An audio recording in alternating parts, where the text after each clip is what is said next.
Membicarakan Gus Dur seakan tidak akan pernah ada habisnya.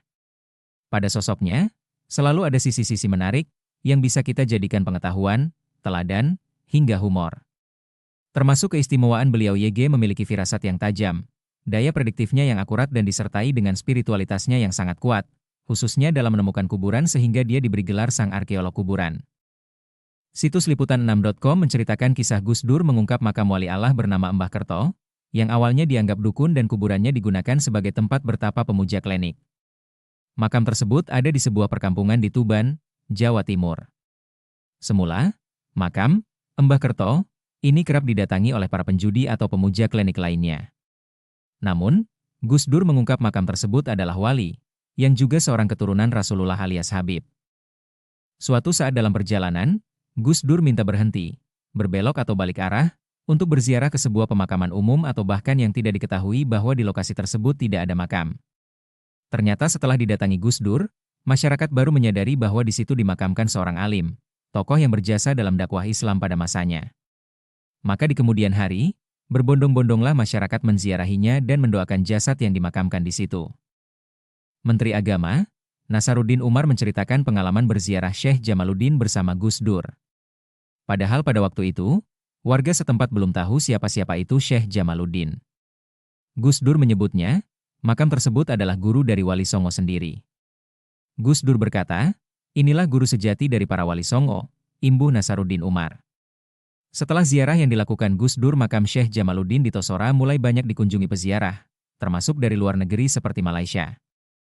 Disitir dalam situs espos.id, Gus Dur pernah menyatakan makam asli Sunan Kalijaga bukan berada di Kabupaten Demak, Jawa Tengah, Jateng, tetapi di Jawa Timur.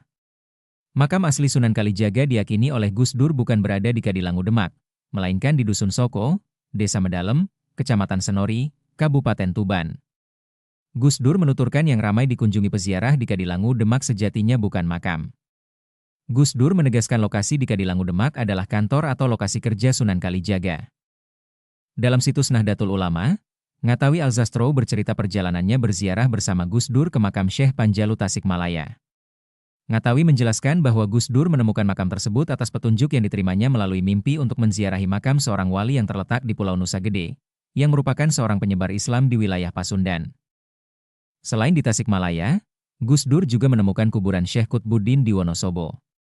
Ngatawi menceritakan bahwa ketika sedang berjalan mencari lokasi kuburan tersebut, tiba-tiba ada orang tua yang berjalan di tengah sawah dan menghilang.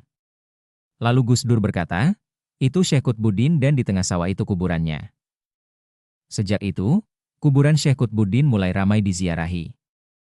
Gus Dur pernah menjelaskan kepada Kirun, seorang pelawak terkenal, sebenarnya petilasan dan kuburan itu sudah didatangi orang. Kalau nanti saya datang ke sana, biasanya yang datang menjadi semakin banyak. Ritual-ritual yang menyimpang dari ajaran Islam itu bisa hilang. Biar ndak keliru arah. Karena yang mendatangi semakin banyak. Biasanya akan membutuhkan tempat sholat. Kalau sudah begitu biasanya akan dibangun musyalah atau masjid yang bisa dipakai untuk sholat.